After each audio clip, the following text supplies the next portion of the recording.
It's the moment you didn't know you're waiting for. He is Carter. He's Chad. And this is the Irish 365 podcast. Chad, this is Lou Holtz. That's head coach of Notre Dame for 11 years. Greatest experience of my life. They're starting a Notre Dame podcast this summer. I have a podcast as well, but it's not about Notre Dame football, although I wish there were. But congratulations on your success. And it would be nice if I could be on your podcast, but my schedule is so hectic.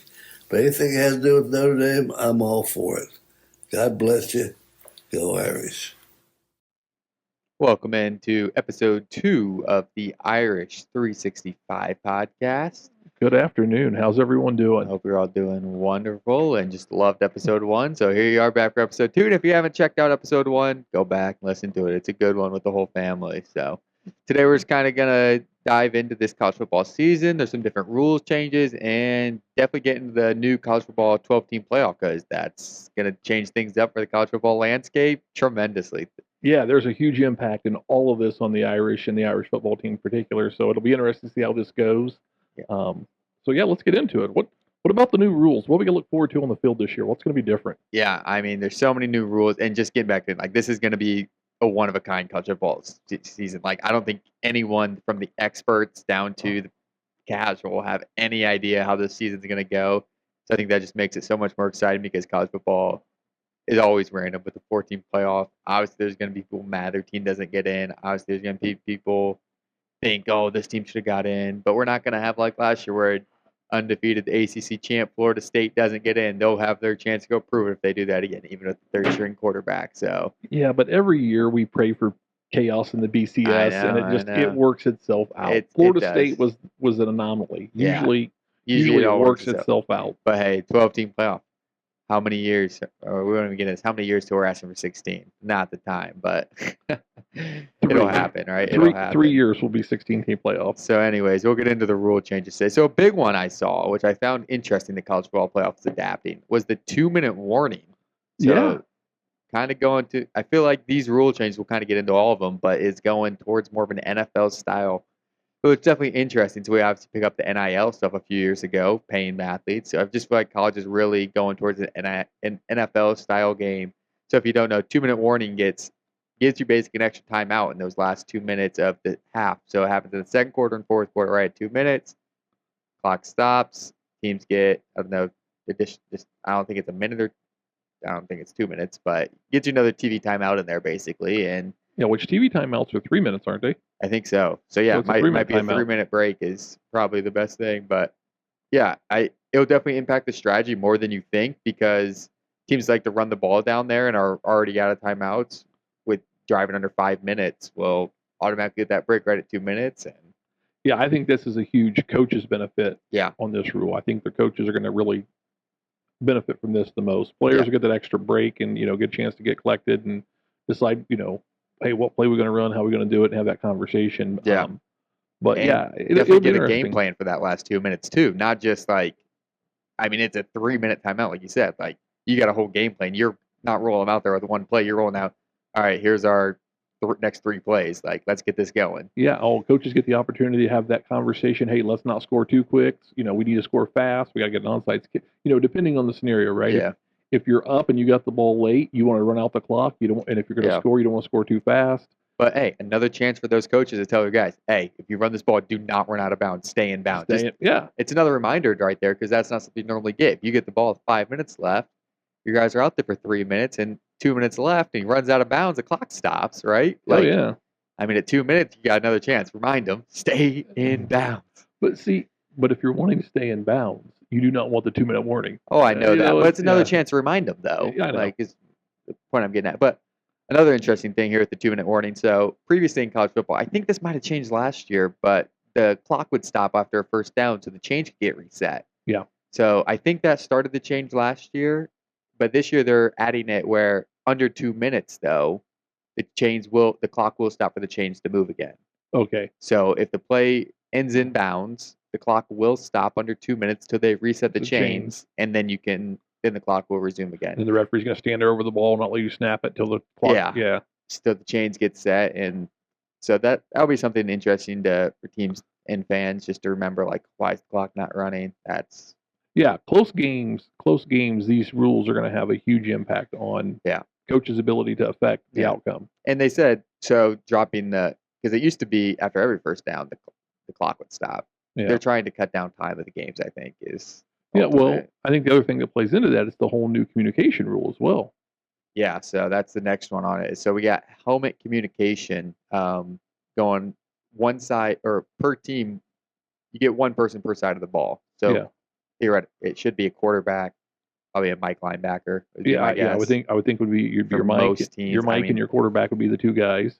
But I mean, from what I understand, that communication is allowed. One-way communication is allowed until 15 15 seconds. seconds Yep. left on the play clock or the ball Ball snaps. snap. Yeah. So if you have your So organs who's snapping it at 37, they don't get a talk still. Like so it's if that chains or if the clock stopped and the chain's moving, yeah, I mean, there's extended time to communicate. Make sure you guys are in the right position. So yeah.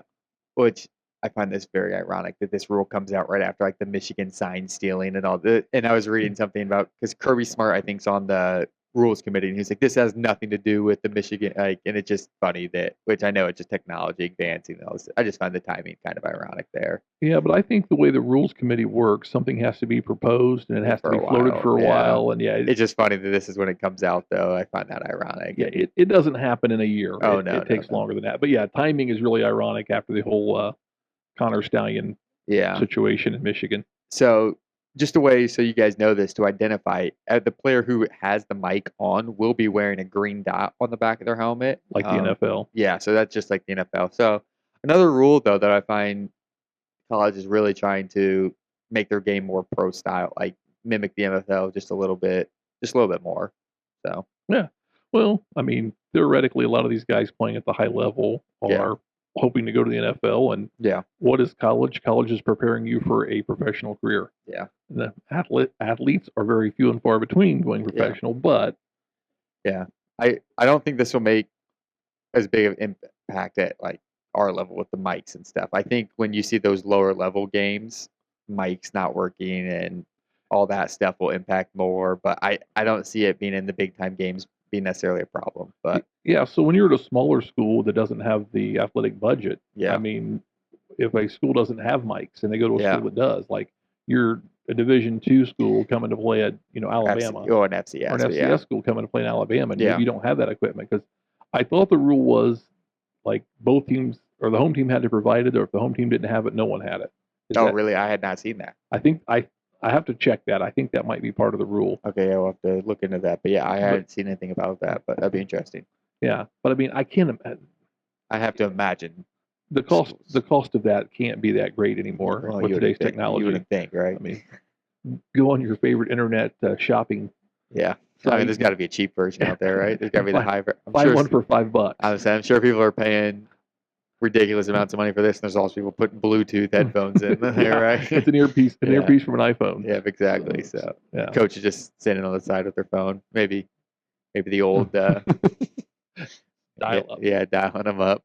So yeah, I think those three rules are really interesting in the way they're going to impact the coaching of the game and teams being in the right position. Yeah. You know, maybe it'll improve the quality of the game. It'll Yeah. change the outcomes. Now, I think it's kind of a disadvantage to the coaches that are better prepared to some degrees. Yeah. And that could be a disadvantage to Notre Dame because I think sometimes, I feel like the last 3 years minus one 10-man defensive front. Yeah. We've been well prepared in a lot of games. You know, maybe you could argue offensively last year we didn't adjust enough. Yeah. And there's a lot of people feel we don't adjust enough, the last 10 years Definitely. offensively, when you get to halftime. But yeah, I think it's going to be interesting because it will give the coaches a chance to make that comment. Hey, 2-minute warning. Let's take advantage of this. Clock stop. I'm in your ear. Let's talk about this.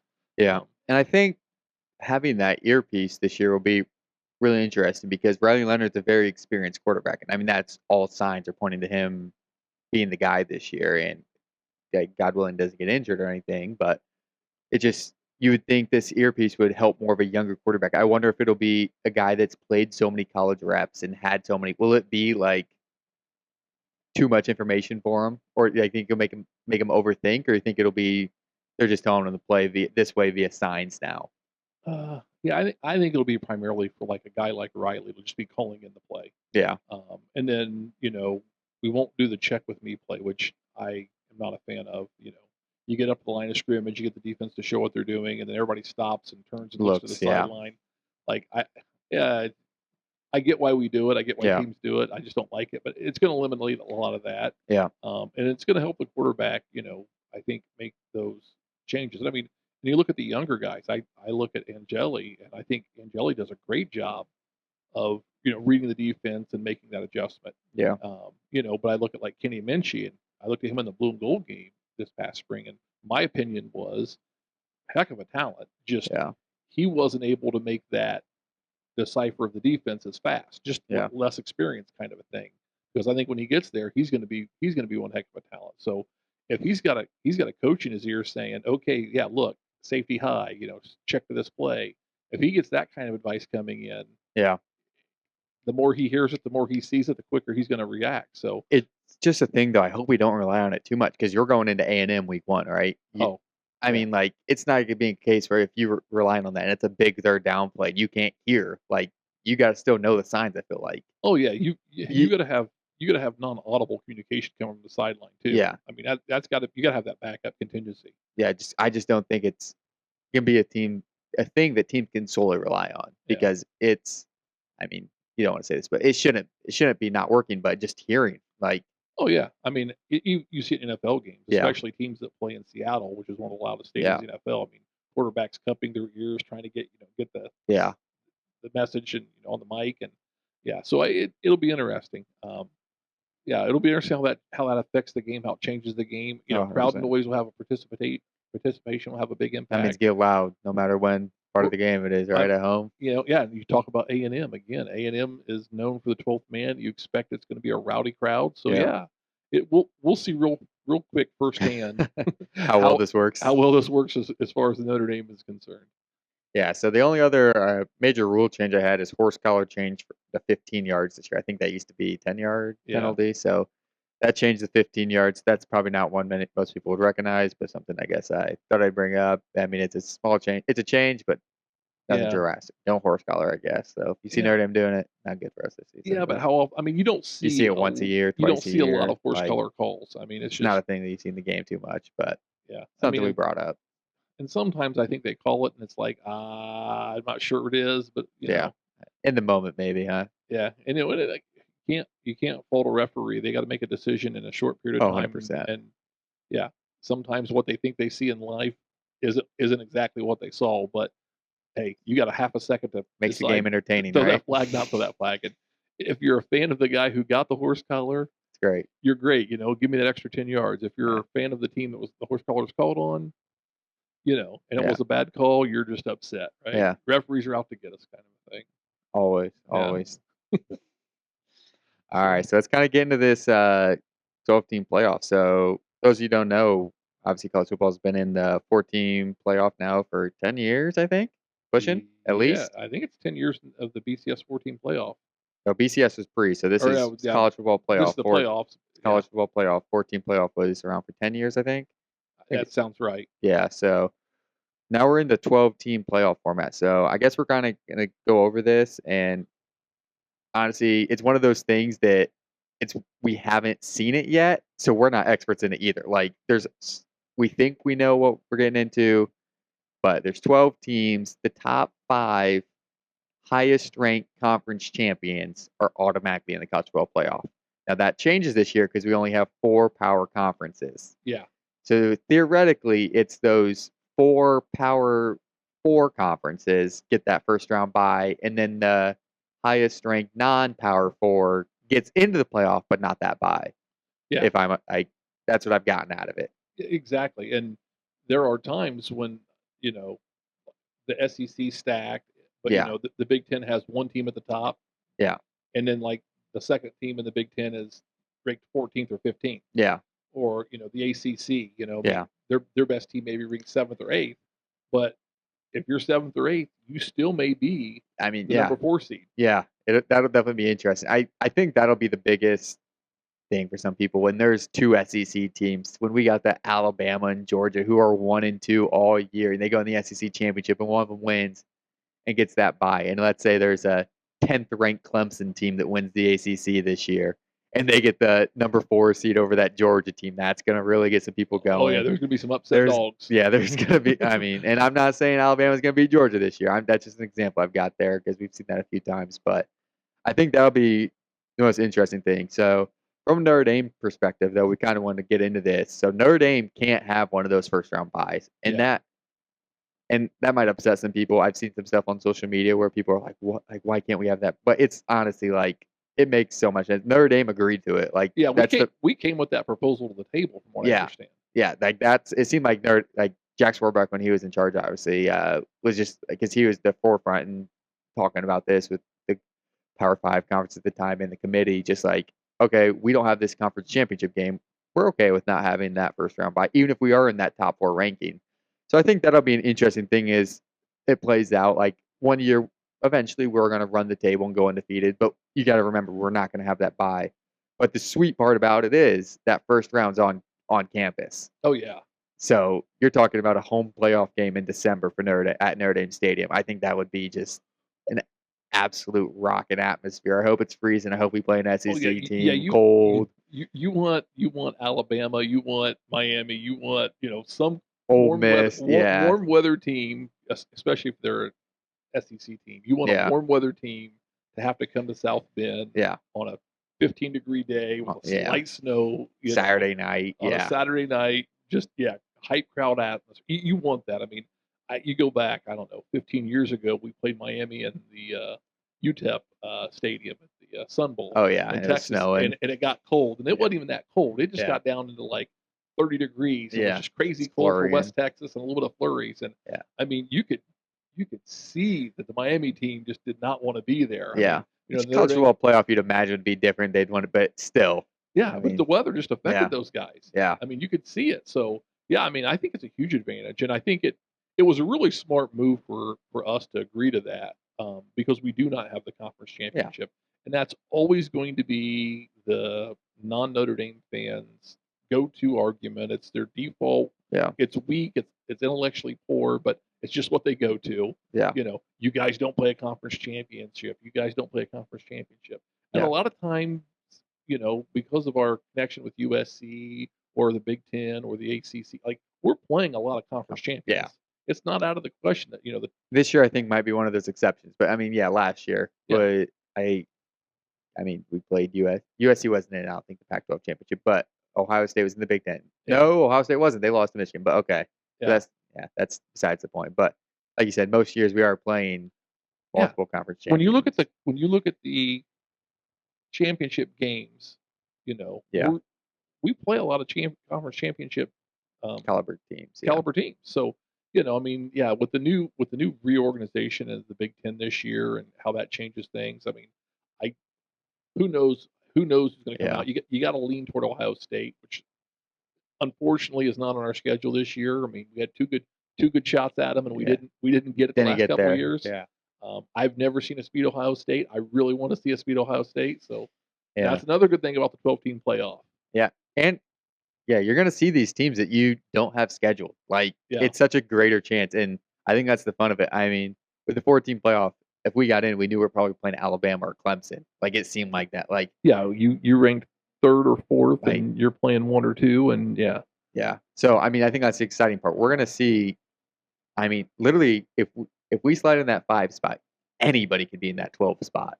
Yeah, and I think that's undervalued by a lot of the conference teams. Yeah, because a lot of teams, they build their schedules to win conference championships. Right. And so their last game of the season is their rivalry game. Yeah. That's a tough game. Their conference championship game's a tough game.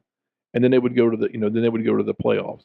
Yeah. So their schedules would be watered down going into that time period. Typically they'd, have weaker conference opponents, things of that nature. Yeah. And I think their scheduling was always favorable to them to be successful. Now with the 12-team playoff, you're still going to have that conference rivalry game the last week of the season. You're going to have the conference championship. They're going to get the bye week if they're the conference champion, But then they're going to be in they're going to be into that 8 teams left, 3 games to play to win a national championship, Yeah. and it's going to be much higher caliber teams for the most part. Yeah. So I think it's going to be interesting. I think it's going to have less benefit to the conference champions than they think it is. That bye week's not going to be as beneficial to them as Yeah, I think especially in like these early years. I mean, and you've seen this, like especially with NFL, even those teams that finish in like the 1 seed and get that bye in the NFL will come out slow in like the first quarter, first half of that game. And that team that played is the underdog. They're on the road in the NFL, but they come out because they just played last week. They're used to game speed. Where this second round game that these is going to be on a neutral site, so it's not like Notre Dame goes on the road the second week. No, we're on a neutral site. Yeah. And I mean, our fans travel pretty well for these neutral site games. It seems like for bowl games in the past, and I'd have to imagine that'll continue to grow as these games actually mean more. Like if we're playing in a Fiesta Bowl, it's not just the Fiesta Bowl; it's the college football quarterfinal now, or semifinal. And we historically do well in neutral game sites. Right. I mean, Shamrock Series, we've crushed. I mean, you can always make the bowl argument, but it's also we've had guys opting out for injury reasons and all that different stuff. And I know every team's been affected by that, but you can't tell me it doesn't that plays a toll on it. Like it's a game that obviously winning the Fiesta Bowl means something, but if we don't win the Fiesta Bowl, it's not going to change that we don't play next week. But now it does. So. Oh yeah, absolutely. Now when I'm playing toward the national championship, that's I'm in a quarterfinal. I'm in a semifinal. Yeah. A lot of these kids when they decide which college they're going to, if they're high caliber athlete, they're 4 or 5 star, the probability of getting to a national championship is on their list of things they're checking off the box they're looking for. So they're not going to walk away, not to say they wouldn't, but most of them aren't going to walk away with the opportunity to win a national championship. Right. It's easy to walk away when you're playing the lesser bowl game and you're facing an NFL career. And, there's been plenty of stories over the last 10 years of guys who were first or second round locks in the NFL that got injured in their bowl game. Right. And it only takes 1 or 2. We're not a program that's blaming, like, I completely understand you opting out of your bowl game. We're big Jalen Smith fans, and that was absolutely horrendous, and I don't blame anyone for opting out of a bowl game. Like, it's a complete business decision. That game means absolutely nothing. Yeah. I know a couple years ago we had Hamilton and we had Kyron Williams. Yeah. I mean, it's like, why? Those guys are making a smart business decision for them. At this point, if they win the game, we make a lesser bowl game and we win it. That's great. Yeah. It makes me feel good about the offseason, but it doesn't do those guys any good to take that injury risk when there's NFL millions ahead of them at that point. But now you got a chance to show against a big team on a big it's a win or go home game, and I think NFL teams will be following that more. Like, hey, this guy, it comes playoff time. He played great all year, but he really stepped it up on even another level when it was like win or go home, which I think will be interesting for their scouting departments as well. Oh yeah, I think you got to think the NFL pays attention to those bigger games, big moments, because again, when you're playing a MAC school, you're not playing a team full of NFL talent, right? That's not as exciting. Yeah, every once in a while they'll have a corner versus wide receiver. You'll see something, but it's usually favored towards the guy that's been on the MAC school. Like if he does one thing on a guy, they're like, "Oh, I was high on this guy. I was high on that corner, and he does something." I mean, it's if the corner locks him down. Well, yeah, he's at Notre Dame and he's playing a guy on a MAC school. Yeah, I mean, the percentage of guys who are going to have NFL opportunities is going to be much higher when you get to the final 12. Oh yeah, it just is. And then you get to that final 8, because you go 12-8, it's going to be that much higher. Yeah. And of course, when you get to 4, you're going to expect a lot of NFL talent. And it's funny to say a lot of NFL talent because what is that? 5 or 6 guys on a team? Oh yeah, that's a high level of NFL talent. A ridiculous draft, right? Right. Yeah. I mean, I think 8 is the most from a single team that's ever been drafted, something like that. I don't know. Michigan went pretty high this year. I think it might have been higher, but but I mean, it's still you're not putting everybody in the NFL, but you're going to have a higher percentage, and of course that just leads to better talent, better competition, better play. So I think the playoffs are going to be interesting for us, and I think that it works out really nice because, I mean, if we have the season we're expecting to have, and we finish top 5, right? I mean, we're gonna unfortunately not have that first round bye. But we're going to be playing who? If we finish in the top 5, we're playing the 12th seed. So, and then if you got to remember, if we win that game against 12th seed, we're now playing the 4th best conference champion. Yeah. And not every year is that the fourth best team in the nation. That, like we were saying, could be. I mean, could be even outside the top 10 Yeah, theoretically, you which is you interesting. Like, which I don't know this year. It'll be interesting with the new Power Four this year how that works out. I don't know who will come out of the Big 12, and I think that's probably the team you're looking. Big 12 or ACC would be my guess in that four slot. You'd assume Big 10, SEC is going to be probably those 1 and 2 seeds. that, recent history would make you think that's going to be the case. Yeah, especially with the addition of the Washingtons and Oregons and USC. I don't think UCLA will do anything, but Yeah. I mean that's who it tends to make me think the Big 10 and the SEC will have those top one, especially with Oklahoma and Texas also going to the SEC. Like that's the Big 12's, Yeah.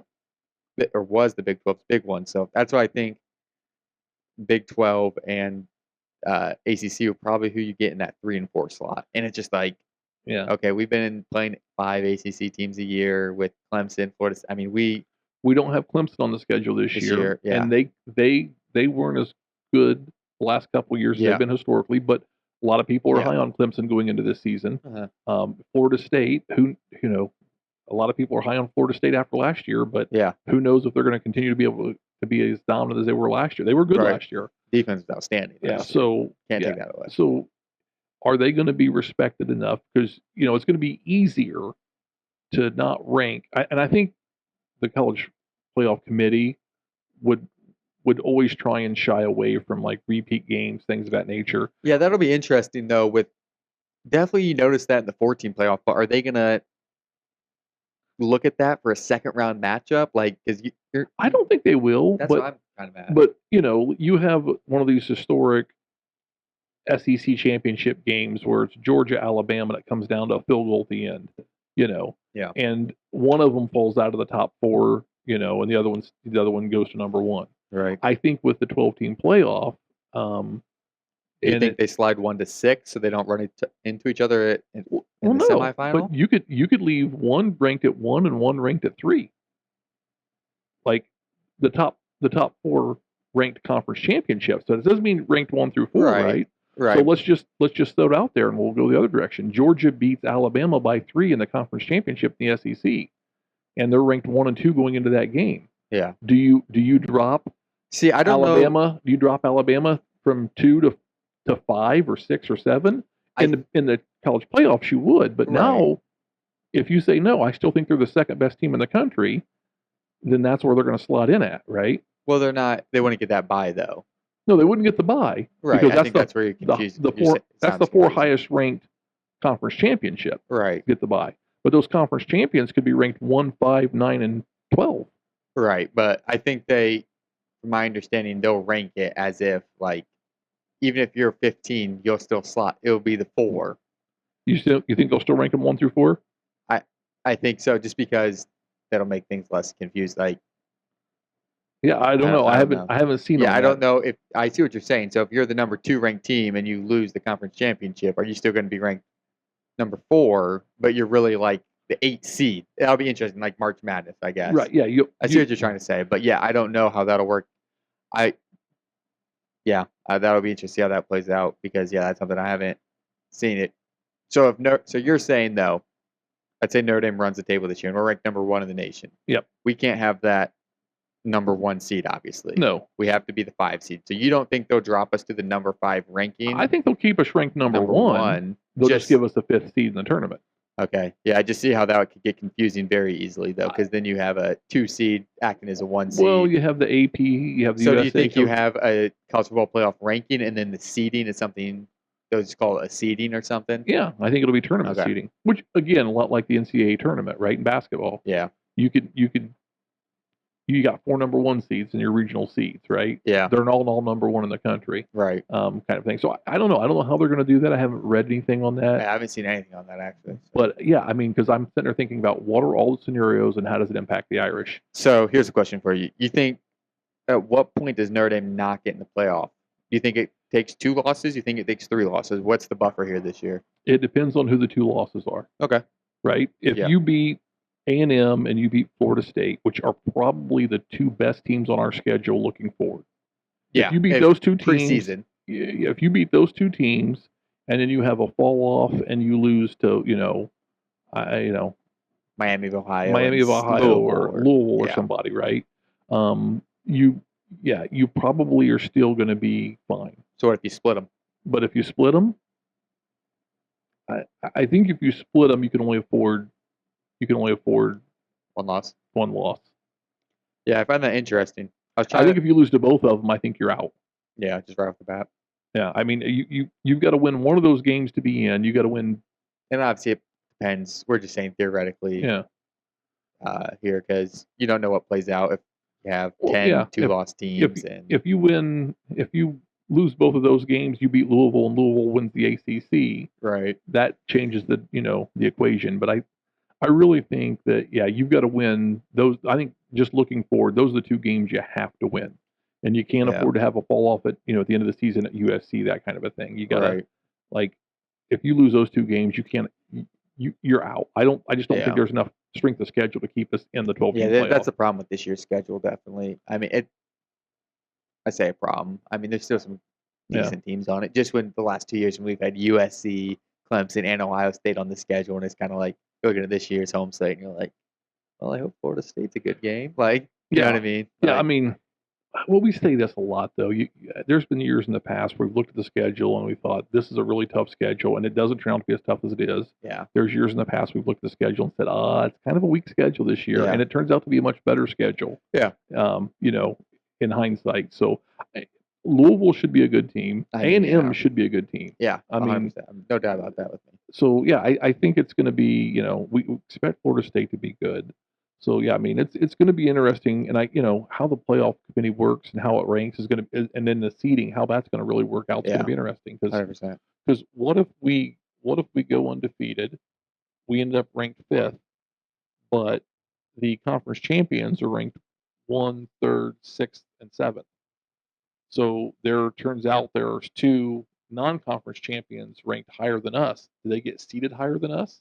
So that's the thing. If you're saying not Power 4 conference champion. So I think it goes off rankings at that point. That's why I think the 4 we will be the highest if let's say we run the table and we're number 1 going into the conference championship week. I think we're locked in that 5th slot. I don't see a way that if a team's outside that and they've got 1 or 2 losses, will jump us because they're conference champion into that 5 slot. But in the grand scheme of things, I don't think it matters at the same time. Like, as long as Notre Dame's in that 5 through 8 bubble. Oh, yeah. As long as we get that first round home game. As long as that's a home game. I mean, don't get me wrong. It'd be nice playing the 4 seed in the next round, but I don't think it'd affect us too much. Like, I don't think anyone's going to be like, oh, man, okay, if we've got that home game, obviously once you see the teams actually lined up, maybe like, oh, crap, we've got a harder matchup. But theoretically speaking, I think as long as Notre Dame has that 5 through 8, I'll be happy. Yeah, but I've been thinking about this, and we talked about this in the past, and it seems like the 5 seed is kind of the sweet spot. Yeah. But what if you're 6, right? Because if you're the 5th seed and you win, you play the 12th seed. Right. If you win that game, you're going to play the 4 seed. The 4 seed. Yeah. Right. And that should be the lesser game. But if you beat the 4 seed, your semifinal is going to be against number 1. Right.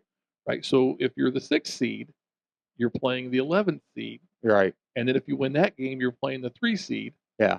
And then your semifinal game is going to be against the 2 seed. The 2 seed. Yeah. I really think the actual 6th seed might be a better spot. Because your 11th ranked team has got to come to South Bend. Right. And you like that.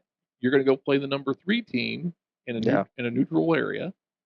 And then 2 in a neutral. And then you're going to go play 2 in a neutral. Yeah. I think 5 or 6 really. Because, you can't say, you're going to play number 1 eventually, right? You're going to play the best team. You want to play the best team. Right. It's not a thing like semifinal or final. Like, you got to beat them either way to win the whole thing. Like, that's not a question about it. So, yeah, I'm definitely with you. 5 or 6 seeds would, like, if we finish there this year, it'd be like, this is. Yeah, if I'm drawing up my dream scenario, somehow we get to play Alabama, Georgia, and, Ohio State. You just want to beat them all, right? Beat them all. All. I want to. I want people to not be able to say you got lucky. It was a week. that won't happen, but it won't. But that's my dream, right? If I got to draw up the Hollywood script, we're going to beat all 3 of those teams on the way to the national championship. Yep. So I think that's just such exciting part about the season. Like, you think about normally going into like, okay, we'll get a bowl game, we'll play someone else like at the end of the year, but you don't really think too much about going into the season. But this year, just like. Kind of got to pay attention to everything because it's like you don't know who you're gonna fall into in that college football playoff, and that's kind of the exciting part. Like, I guess in the 14 playoff, like you're paying attention to the top of the top four. Like, okay, that team's probably got a good shot of making it. Like, things fall their way. But this year, it's kind of like, okay, a team could start 0-2 theoretically, and then go win their Group of Five conference championship. Like, they could lose their 3 first non-conference games and then catch on fire in conference play, and then go win it, and then be the 12 seed, and you're playing them. Yeah. Oh yeah, absolutely. And they, but I think the committee showed last couple of years they took things into account, like who played, who was injured, who was sick, some of those kind Yeah. of things. So yeah, how will that affect you? Because I mean, we Yeah. talk about, can Notre Dame afford 2 losses?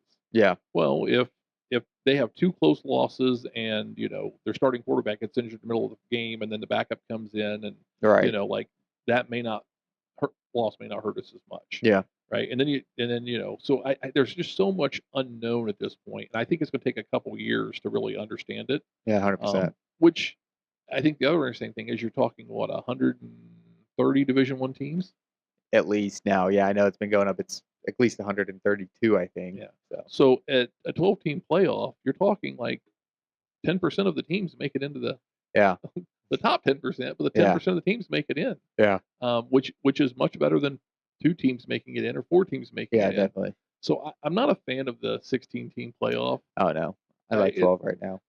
There's Right now. money to be made. It's going to happen. Yeah. Because big media is going to pay big money to have those games on televised. And you have to understand that side of the dynamic, that money is what drives the sport. It's what funds universities. Right. So funds the other sports. And if you're a media company and you're competing with the likes of the streaming services and those kind of things, the only thing you can get people to tune in and watch live and not replay is sports. Yeah. Like it's the number one thing people watch live. Advertisers will pay big money because they know people are going to watch it. They're not going to be skipping commercials, things of that nature. So it's why the Super Bowl makes as much money in a commercial as it does. Right. And people are going to pay that kind of money, I think, ultimately for college playoff games. Yeah. When they've proven the value of the product and the market and the number of people that are watching it. I mean, I watch a lot of NCAA basketball games on 2 teams I could care less about. Right. Just something on, right? Because it's on, it's March Madness, and I'm hooked into the John Carroll, Gonzaga game. Yeah. Like, hey, this is great. Let's watch, Yeah. And I think you're going to see the same thing. I'm going to be tuning in to teams I wouldn't want to watch otherwise. Yeah. Just because it's the college playoff, the 12-team playoff. Oh, yeah. It's going to be, I want to see who's winning and how they're doing and how it's going. Potentially we could play and all. Yeah. So I mean, I think it's going to draw the crowd, and I think that's going to have I think it's going to be interesting. It's going to do ridiculous numbers. There's no doubt about that in my mind. Like, people are going to want to see this. I think there's been so much change that people haven't been able to like view in college football, like with NIL and the transfer portal. Like, we obviously notice it's happening, but this is like a change that the fans are going to like actually feel and see. Like, when it gets here, it's gonna. Oh yeah, I mean, there hasn't been a change. I guess the 14 playoff was probably like the last change is big with that added 2 games. With this this adds, a good amount. So yeah, well, that's just it. I mean, I think your basic and your casual fans don't really understand the changes with the NIL that have been going on, how that affects the sport, and then they don't really or won't really understand the full. I mean, even your ultra fan is not going to understand the impact of the 12-team playoff until we've gone through a cycle or 2. Oh yeah. I mean, I feel like I know. Like, I feel like we've done decent research on it, but it's still just like we're talking about it. I'm like, oh, well, I don't know. Like, there's still so many unanswered questions about just because we haven't lived through it yet. But that's part of what makes it exciting, right? I mean, like, I'll tell you this though. I've been playing that college football video game, and it's just like you're going through it, and you're like, holy cow, the season's like long. It's an NFL season. Oh my gosh! You get in there, and I'm like, oh man, I think like I'm done, and then it's like, oh shoot, like I just finished the quarterfinals. I've got 2 more games here going. Like, oh my, and it's like I'm playing a freaking video game, not like actually going through the season. So yeah, it definitely does. Like, I've seen that on social media, X, and different platforms, and on different podcasts of like guys are playing it, and like, oh shoot, this season's like just feels so much longer adding those 2 games. Like, interesting. So But I think that's where the other rule change we didn't not really rule change, but the other change the NCAA's made that we hadn't talked about, and that's increasing scholarships. Well, I don't think that's official yet, though. It's being proposed, but I really think what's probably driving that is increasing the number of scholarships for football because depth is becoming more and more Yeah, important. you're gonna need it. Yeah, I mean, you Yeah. need to go from that 85 man Which roster to I that think I 100 man saw roster. something the other day. Notre Dame's talking about playing like ridiculous amount of defensive linemen this year. I don't know if you saw anything about that, but Yeah. I think I almost want to say it was. I don't want to misquote this, but I think they were talking about 12-man rotation on like that defensive line or something ridiculous, which is like, But I think you have to. I think yeah, it's like, yeah, when you bring in, and this is way off topic, but I think it's relevant. When you get into the NIL and the transfer portal changes that have occurred, and Yeah. you can be one and done, and you can transfer without sitting out twice now. yeah, I think it I is mean, twice officially now. I think you've got to forget about trying to redshirt players. I mean, Yeah. if they're ready to play them. Yeah. Even if it's for a couple snaps a game. Yeah, I mean, yeah, I think getting those guys, because if you're a highly recruited 4 or 5 star kid and you go to some school, unless you're an offensive lineman, which everybody knows you have to sit in the incubator and wait your turn. Right. Even at Notre Dame, though, there's been some freshmen playing here lately. Yeah. But yeah, I mean, you know that if this kid's not getting on the field and he thinks he's not going to get a shot at your school, he's going to leave. He's out. And Yeah. if he's a highly ranked recruit and people think he's good, there's NIL money to entice him, and there's 100%. no reason or no penalty for him changing schools. He doesn't have to sit out. And So those snaps are going to add up. Like, especially in a year like yeah, I mean, I really hope what we see this year, and I don't know, but I'm hoping that there's going to be some games that we should be winning by large margins. Yeah. And if that's the case, I'm hoping we see some of our starters getting rest. Yeah. I mean, it would not hurt my feelings to see Riley Leonard setting in the middle of the third quarter and against those number- NIUs QB2, and QB3 getting some snaps and Miami, opportunities, Ohio, right? So I mean, and running back, tight end, And just also a note on red shirts, like they've got 4 games now. You can play in 4 games. Yeah. Like I know that I think it's been out 4 or 5 years now at this point, but it's like they've got 4 games before they're not considered a red shirt. So we're not saying just go throw them out for a game and they lose their red shirt. Like they've got 4 games. Yeah. So just from that quarterback perspective. So Yeah. it would definitely be great to see a Kenny Minchie, an Angeli, CJ Carr even. Like figure out. I mean, figure out what we got. Yeah, figure out if they're Division I talent or not, right? Yeah. A lot of kids look good in high school, but Yeah. they're not when they get to college because they were just bigger and faster than everybody else in their league. And there are certain leagues we know that they play a lot better quality football than others, and Right. you just don't know. So find out those kids are Division I talent. Get them in some games. Get them against other D1 teams. And if they're good enough to play, I'm not saying don't put them in if they're not ready. If you don't think they're ready to play, don't put them in. But if you think they're on the verge, I think you got to get them in because you're going to need that depth. Yeah. To make that run in the postseason, you're going to need that depth. And who knows what experience you get against an NIU is going to pay off later, right? Yeah. So here's a question that kind of goes along this lines. I feel like pre-college football playoff, that 4-team format, it was definitely teams weren't feeling like they were scheduling as many like tough non-conference games. Yeah. I think we could both agree to that. Like once the 4-team playoff, you were like, oh shoot, I got to if I have a slip up, I want to make sure I have a quality non-conference win on the schedule here. Yeah. Now we're going to this 12-team format. Do you think those non-conference games teams will keep scheduling those tough non-conference games? I think Or are they not as crucial anymore? I think there's going to be less weight put on them. Yeah. I mean, I think it's going to come down to the quality wins and quality losses. Yeah. And as long as you get a couple of quality wins or you in your conference, I mean, you hear how great the SEC is year in and year out. Right. But when you look at the SEC's performance in the postseason, it's lackluster. Besides national championships. Teams. Yeah. Right. The top we're not teams, taking away national championships. No, they're winning national championships, but you're talking about other bowl performances. And other bowl performances, and you got the Just argument. want to clear that up for you because I know what you're trying to say. Yeah, I mean, like, the 2012 Alabama team that we lost to. Yeah. Maybe the greatest college football team of all time. I mean, definitely at the time they were. Yeah. But then you go down to the 4th and 5th ranked SEC teams that year, and I think they were like 2-6 in bowl season or something like that. I mean, yeah. It was, yeah. So I think at the top of the conference, whether it's the Big Ten, the SEC, the ACC, they're always good. But then when you start going to the lower conferences, now talking to folks that are SEC fans and diehard SECs, they'll tell you, well, we didn't really care about that game. We didn't play all our players. There's always these excuses, but when you look at the records, it just isn't there. So I think it'll be interesting to see how much does it matter? Yeah. How because I've got the perception that winning my conference is enough. Yeah. Even if my conference is weak, winning my conference is enough. And even it seems like, I mean, for those Power 4 teams, if you make the conference championship, you're probably in. In most case scenarios. I don't want to say that for all case scenarios, but 12 teams. Yeah.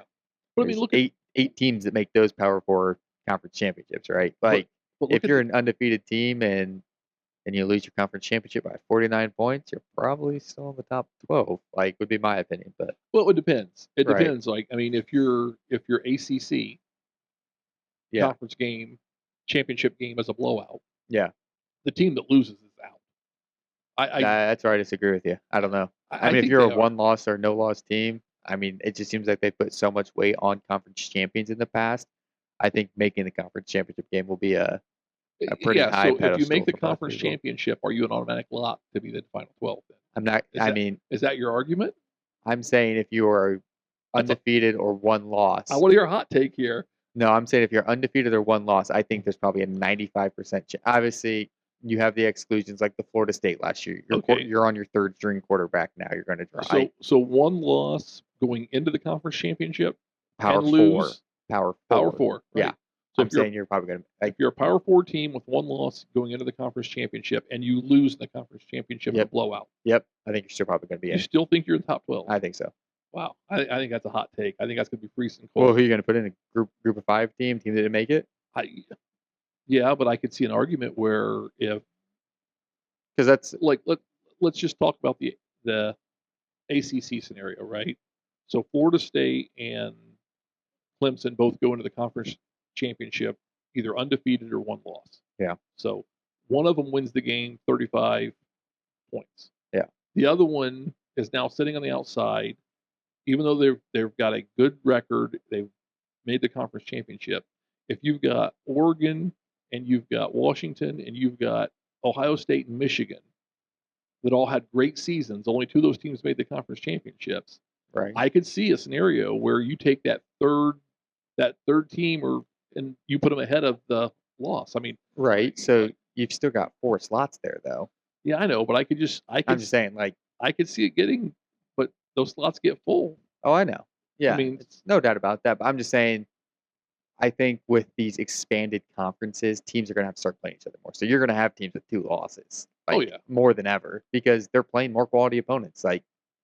This Big Ten this year, they don't have the conference division. They're just going out there and they're playing different teams. Best 2 records go at it, right? Yeah. So I don't know. It'll be interesting to play out. And like we said, it's not something we've seen yet. So But when you look at the preseason rankings, I'd have to go back and look at it to refresh my memory. But I mean, you look at the SEC, and you've got Georgia, you've got Alabama, you've got LSU, and there's one other team I thought ranked in the top 10 preseason.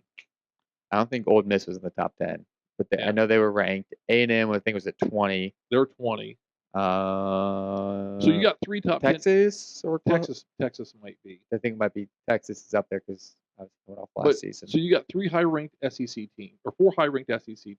You're going to have 4 high-ranked Big Ten teams. Yeah. I mean, Ohio State, Michigan are going to be ranked high. Oregon's going to be ranked high. Washington's going to be ranked high. Yeah.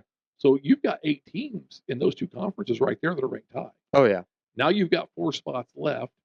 2 conference champions have to get them. So now you're down to 2 spots left if Notre Dame gets one. Right. Right? So now your 2 teams that lost in their conference championship and the lesser conferences in the ACC and the Big 12. Yeah. They could be out. Yeah. I think you could easily see 4 teams from the Big 10 or 4 teams from the SEC. Yeah. I mean, I think it's going to depend on team schedules and stuff, but yeah, so it'll be interesting. We're saying Oregon's going to be great this year, and this is no shot. Oregon could also lose 4 games. You know what I mean? It's just going to depend how the schedule plays out. I don't know. It'll be very interesting with these new conference. It's just such a big change all at once. It's just like when the NIL and transfer portal seemed like they hit at the exact same time. Now we've got the 12-team playoff that just hit the same time as this conference realignment. Like, it's just two ginormous changes that. Oh yeah, and I don't know. I mean, I don't know how to predict how good any team is Oh, going to yeah. be or not going to be. I mean, I can look to just our first game on the schedule, Texas A&M. Yeah. New coach, and I think the role of Elko. I think he's a good coach. I think he's going to bring it. I mean, Duke played us tough last year. Yeah. He's going to have better athletes than he had at Duke. But what they lose, like 20 kids to the transfer portal. They brought 20 kids in. Yeah, it's a new who program knows? every single year. Are they a better team? Are they a worse team? Yeah. We won't know until 5 weeks into the season. Right. Like, I mean, we just won't know. So, so what's Oregon going to be like? What's USC going to be like? I mean, you just do not know what those teams are going to look like. Yeah, 100%. So, all right. Well, I think we could go on and on about this for quite some time, and I'm sure we'll come back up as the season goes on. But I think we're gonna get out of here, and we're gonna look forward to I think we're gonna do a season preview, kind of looking at game by game, starting in episode 3, and kind of look at the big picture for Notre Dame football this season, and tell you what games we're getting excited about going to, especially, and kind of break down game by game. Anything you got to add on there? Yeah, I know. I think that'll be a lot of fun to just go game by game, walk through the season, and talk about what team expectations are, the experience travel expectations are, and kind of break it down. I look forward to doing that. Yep, me too. So, all right, we hope you guys have a good one, and we'll see you next time. We hope you enjoyed this episode of the Irish 365 podcast. You can find us wherever you get your podcast. We are on YouTube, X, Instagram, and Facebook. Just search for Irish 365 Pod. And you can always reach us at our email, irish365pod@gmail.com. Good night. And God bless.